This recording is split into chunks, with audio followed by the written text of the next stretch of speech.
So, if you're part of a small historical society, maybe a volunteer run museum, have you ever found yourself wondering how you could bring in a little bit of technology, but without totally overwhelming your historic space or, your budget? It really all boils down to this one big question. We're sitting on these incredible artifacts, these amazing stories, but how do we get them to really, truly connect with a modern audience? An audience that, let's face it, grew up with screens and expects a certain level of interaction. Visitors today don't just want to see history, they want to experience it. They're just so used to having layers of content, different ways to engage with things, and that can be tough for our beautiful, traditional, static displays to compete with. Now, I want to be crystal clear about something. This is not, I repeat, not about replacing the wonderful authenticity of your site with a bunch of screens. The goal here is to use technology thoughtfully as a tool to help people connect even more deeply with the history that's already there. Instead of seeing technology as some kind of complicated threat to tradition, let's start seeing it as what it really is, a powerful opportunity. And this right here is the most important takeaway. When you use it correctly, technology doesn't compete with your artifacts or your stories, it reveals them. It can peel back the layers of time, it can show what's been lost, and it can make the invisible, well, visible again. Right now, we're going to dismantle the biggest barrier for most small organizations, this myth that any effective technology has to be ridiculously expensive. We're talking about solutions that are scalable, manageable, and honestly, surprisingly affordable. And here's where you can start. You can actually begin adding meaningful digital engagement with, and I'm not kidding, a $0 budget. A simple QR code that links to an audio story you record on your phone costs absolutely nothing to create. And even when we look at the more ambitious end of the small scale spectrum, we're not talking about crazy numbers. A custom mobile app that connects, say, several historical sites with a GPS walking tour and a photo archive, that might fall into this range. And that's a figure that becomes really achievable with grants or partnerships in the community. The next logical question is, what do these tools actually do?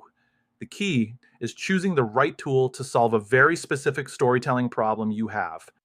This chart just lays it out so perfectly. Got a room that's maybe not safe for visitors anymore? A virtual tour opens it right up. Want to show a building that was torn down 100 years ago? A 3D recreation can rebuild it.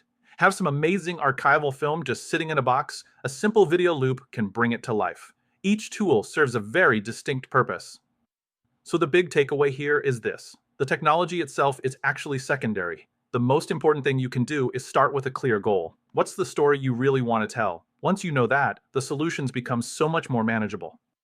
For this last section, let's get super practical. We're going to talk about how you get from this big, overwhelming idea of adding technology to a clear, low risk, and totally actionable first step. From my experience working on all kinds of projects like these, it's always about working with the unique challenges of small budgets and respecting the physical limits of historic places. And all that experience just hammers home what the real need is. What you truly need is clarity on where to begin, a strategy that actually fits your mission, and solutions that can grow with you over time.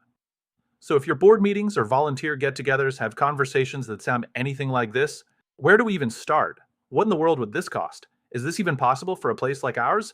Well, I'm here to tell you, you are asking all the right questions. The best first step is usually the simplest. Just gather your team for half an hour and brainstorm one story, just one, that you wish you could tell better. Is it about an artifact that's missing, a room nobody can go into anymore, a person whose voice has been lost to time? A small, focused goal is the absolute best way to turn that overwhelming feeling into a concrete, practical, and honestly exciting first step. And finally, a little about my perspective. I've built these systems. I've worked inside historic buildings, respecting their limitations while expanding their storytelling potential. And this is what I've learned. Small historical societies don't need more stuff. They need clarity, strategy, and scalable solutions. My background in scenic design, exhibit development, and digital storytelling allows me to translate big ideas into practical plans that work inside small budgets and historic spaces. If you've been wondering, where do we start? What will this cost? And is this even possible? Let's talk. A free half-hour conversation is enough to turn an overwhelming idea into practical first steps. Technology doesn't replace the past, It helps next generation experience, and I'd love to help you do that.